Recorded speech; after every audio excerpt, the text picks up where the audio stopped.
ରାମାୟଣ ନାଁରେ ଏ କ'ଣ ଚାଲିଛି ମଞ୍ଚରେ ସଂସ୍କୃତିର ଅପଭ୍ରଂଶ। ମଳାଭଞ୍ଜା ଗାଁରେ ଆୟୋଜିତ ରାମାୟଣ ନାଟକରେ ଅଶ୍ଳୀଳତା। ରାମାୟଣ ନାଟକରେ ଅଶ୍ଳୀଳତା ପ୍ରଦର୍ଶନ। ରାବଣ ଓ ସୀତା ଭୂମିକାରେ ଥିବା କଳାକାର ଅଶ୍ଳୀଳତା ପ୍ରଦର୍ଶନ କରିଥିବା ଅଭିଯୋଗ ହୋଇଛି। ନାଟକର ସୀତା ହରଣ ଦୃଶ୍ୟର ଷ୍ଟେଜ୍ରେ ଅଶ୍ଳୀଳତା ପ୍ରଦର୍ଶନ କରାଯାଇଥିବା ଦେଖିବାକୁ ମିଳିଥିଲା। ରାମାୟଣ ଭଳି ପବିତ୍ର କଥାବସ୍ତୁର ଏଭଳି ଅପସଂସ୍କୃତିକ ପ୍ରଦର୍ଶନକୁ ନେଇ ଭିଡ଼ିଓ ସୋସିଆଲ ମିଡ଼ିଆରେ ଭାଇରାଲ ହେବାରେ ଲାଗିଛି। ଏଥିଲାଗି ନାଟକ ଆୟୋଜନ କରିଥିବା କର୍ତ୍ତୃପକ୍ଷ ସହ କଳାକାରଙ୍କ ବିରୋଧରେ କାର୍ଯ୍ୟାନୁଷ୍ଠାନ ନେବାକୁ ଦାବି କରାଯାଇଛି। ଗଞ୍ଜାମ ଦିଗପହଣ୍ଡି ଥାନା ଅନ୍ତର୍ଗତ ମଳାଭଞ୍ଜା ଗାଁରେ ନାଟକ ପରିବେଷଣ କରାଯାଇଥିଲା ଏଭଳି ଅଶ୍ଳୀଳତା ପ୍ରଦର୍ଶନ କରାଯାଇଥିଲା ଅଭିଯୋଗ ହୋଇଛି।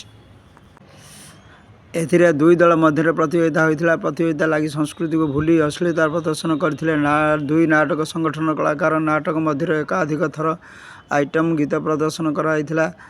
ରାମାୟଣ ନାଟକ ପରିବେଷଣ ସ୍ଥଳରେ ଷ୍ଟେଜ୍ରେ ଆଇଟମ୍ ଗୀତ ପରିବେଷଣ କରାଯାଇଥିଲା। ଏହି ନୃତ୍ୟ ପରିବେଷଣ କରିଥିଲେ। ରାମାୟଣ ଭଳି ଏକ ପବିତ୍ର ଗ୍ରନ୍ଥକୁ ନେଇ ନାଟକ ପରିବେଷଣ ବେଳେ ଅଶ୍ଳୀଳତା ପ୍ରଦର୍ଶନକୁ ଚାରିଆଡ଼ୁ ନିନ୍ଦା କରାଯାଇଛି। ପୁରାଣକୁ ନେଇ ଏଭଳି ଅପସଂସ୍କୃତି ପ୍ରଦର୍ଶନ ଆମ ରାଜ୍ୟର କଳା ସଂସ୍କୃତିକୁ